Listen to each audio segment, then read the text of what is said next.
welcome everyone to Healing Healthcare. We wanted to invite you in today to listen to one of our authors, Christy Dempsey, who's with us today. And Weinstein and I are co-authors of the book Healing Healthcare and its strategies to mend our broken system. Nurses remain the backbone of healthcare, and little has been done or even studied to remedy the system that's in crisis right now. If this is not addressed, humankind will suffer. This book is packed with solutions to the problems that plague our health systems today. The problems that lead us to troubling sentiments among prospective nurses, nurse leaders that share their experiences, thoughts, evidence, and strategies to ensure the health of our healthcare. What you will find within are actionable steps for fixing a system that is currently suffering in silence. We must get the book into the hands of those making those decisions. Before we start, we want to acknowledge you, and we want to thank you for joining us today. And we have viewers across the globe, and so please chat with us if you'd like, and we will obviously have this as a replay and repost it on LinkedIn Live if you happen to miss it. But I wanted to welcome you today, Christy. We're so glad to have you in our interview today. Thank you. Many of you know Christy as the former CNO of Preskini and president of the Missouri Association of Nurse Leaders, and her chapter is part of our wisdom section, which we just love this section. Christy is a nurse practitioner, MSN, she's got an MBA, all sorts of different titles behind her, and she's also a consultant, a global healthcare leader, and author. She's also the CEO of her own company, Christy Dempsey Enterprises, LLC. She has over 3 decades of healthcare experience and served as an adjunct faculty for Missouri State University School of Nursing. She's a fellow in the American Academy of Nursing and active in the Nightingale College Board of Managers and the Board of Magnet LLC and the Board of Children's Mercy Hospital in Kansas City. She's an advocate and spokesperson for nurses and nursing. Welcome, Christy. Thank you. It's good to be here. Yeah, well, we're so glad you are. And I wanted to ask you, why would you join this journey at all? When we talked about adding you in as an author, what spurred you to join?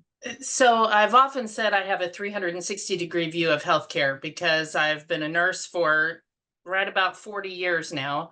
I've been an educator, I've been a staff nurse manager, executive, but I've also been a patient, and I've been the family member of a patient.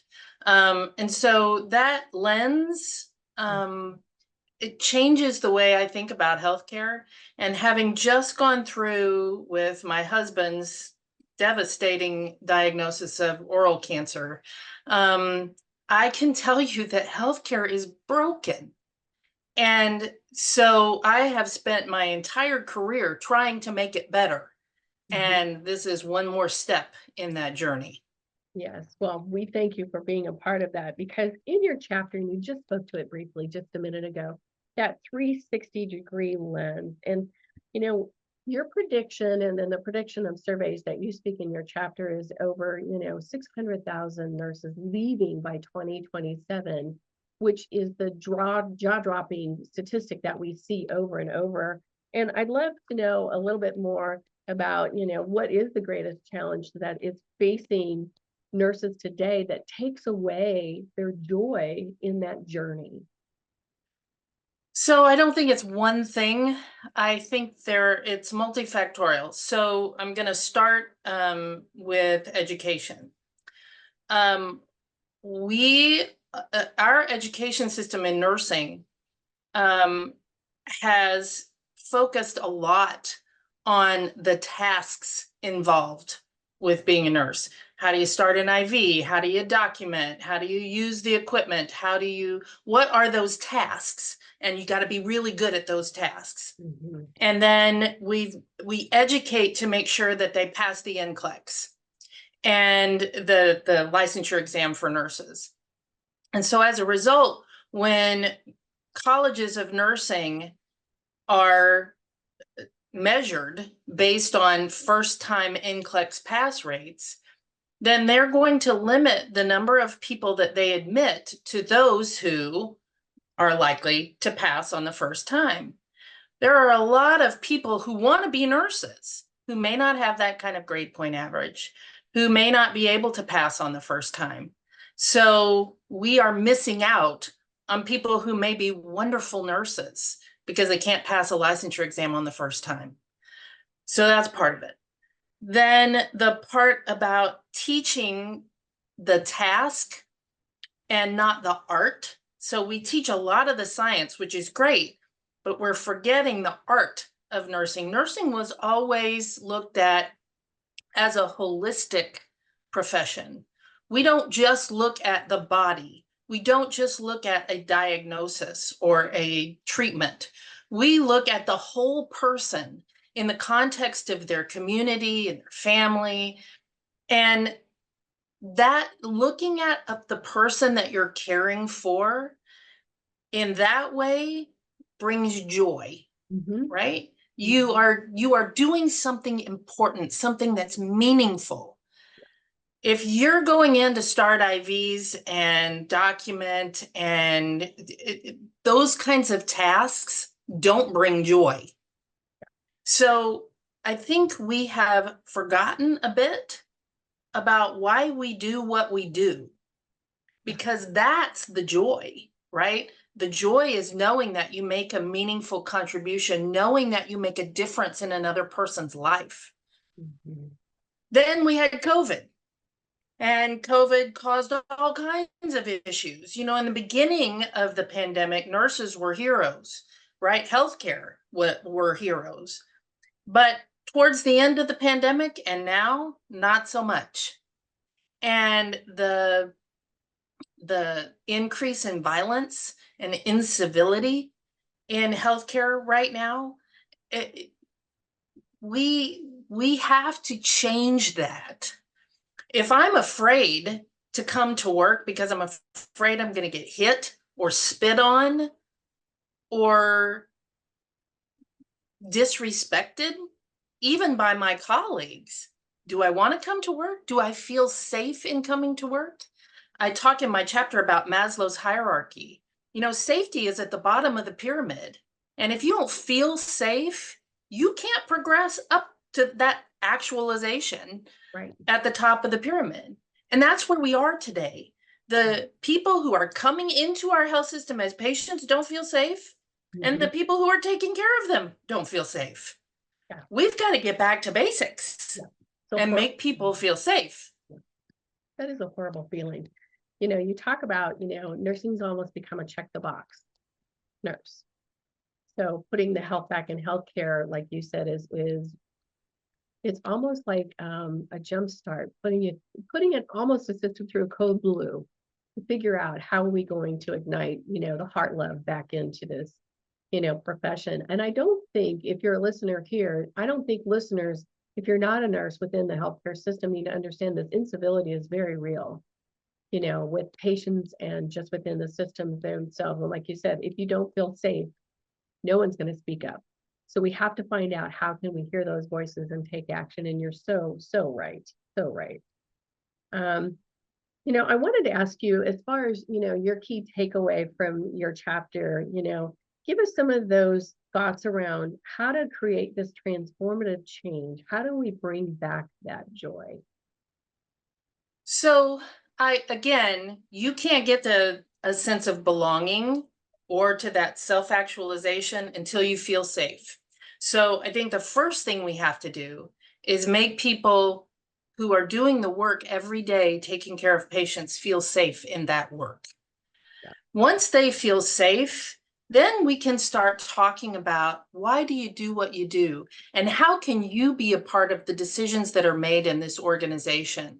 How can you, as a professional, demonstrate that professional identity? And how can we circle around you with the resources that you need to do the job that you want to do?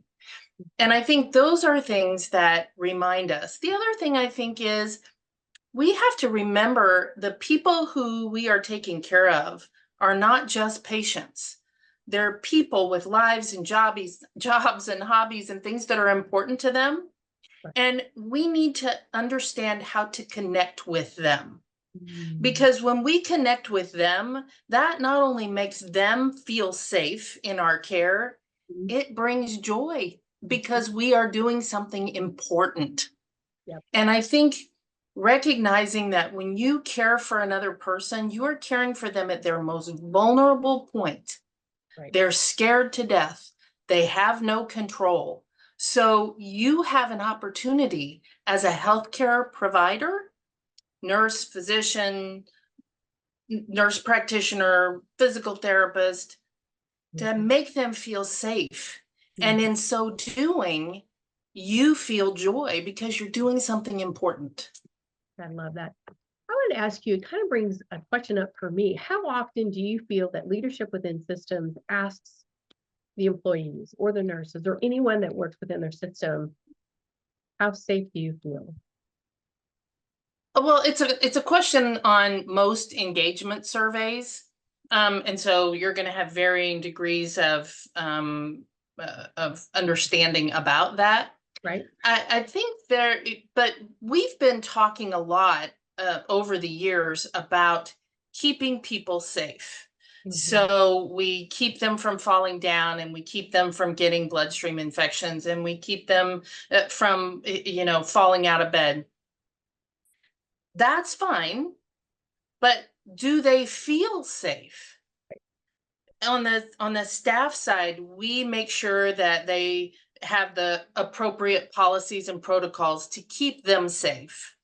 But do they feel safe?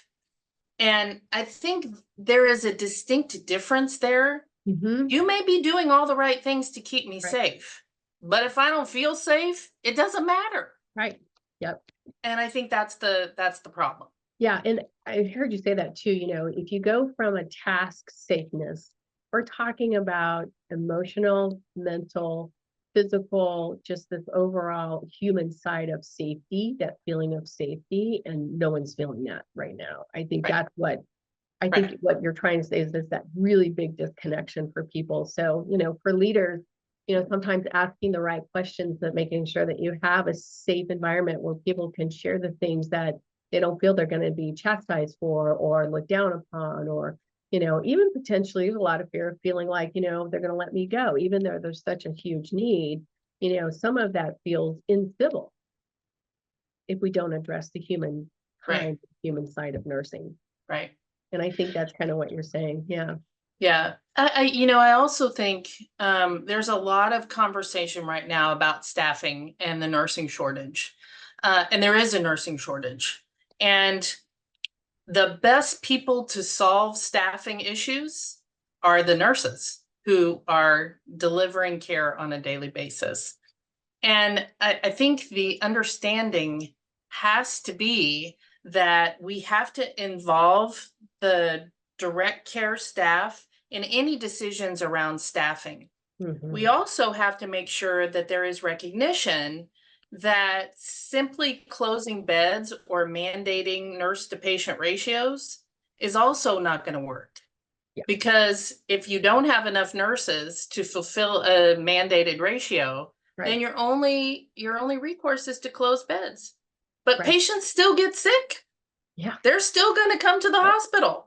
And who's going to take care of them?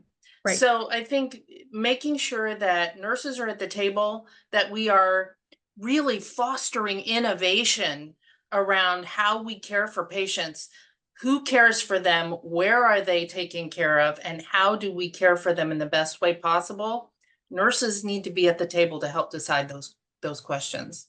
I don't think you could have said it any better, because I was taking some notes here, because it just kind of made me start thinking of all these key things you're telling us, which are absolutely fabulous. But nurses have to be at the table. If you are in a situation that you don't know how to pivot or how to move, they have to be a part of that solution. Very high performing companies with high teamwork have the inclusion of people below you to help you solve those problems, right? So it's not just a number or a check the box or a task issue. Everything else comes if you can take care of that base of people first. And then secondly, if you have to innovate in order to pivot, so you have to know what you're pivoting to. And if you're sitting at the top, you may not see what you need to pivot to, but the nurses know. They've got the answers. So back to what you say, ask them. That's right. Well, it's a tenet of high reliability, right? One of the 5 tenets of highly reliable organizations is deference to frontline expertise. Right. I have long said The people who are doing the work have the answers. It's up to us as leaders to know the right questions to ask. Yes. But like you said, again, if you don't feel safe enough, you're never going to share. That's So true. if you don't set that down, you know, at the seat at the table or the tablecloth on the table, or however visually you want to see it, you do have to have that foundation of trust and safety before people are going to be able to share. And then you got to be able to do something with the information you're given. That's another kind of missing link Yes. that we've heard many, many times ago. I've shared that, but no one's doing anything with it. Right. And so it Yes. really forces people to say, do I want to stay or do I want to go? So, you know, what you brought to the table in your chapter is very powerful. And we want to thank you for being a part of this journey with us as we close today. And, you know, we have this every Thursday with one of our authors, and we invite all of you that are in healthcare to join us as we interview these important people, leaders that have this incredible, powerful information that can change your system today. We know it's broken. We don't want to be in a situation where we have 600,000 nurses that are going to leave us here within the next couple of years. Let's all get together. Let's connect the dots and bring the joy of nursing back. Thank you for joining us today. And Dr. Christy Dempsey, thank you for joining us. Thank you.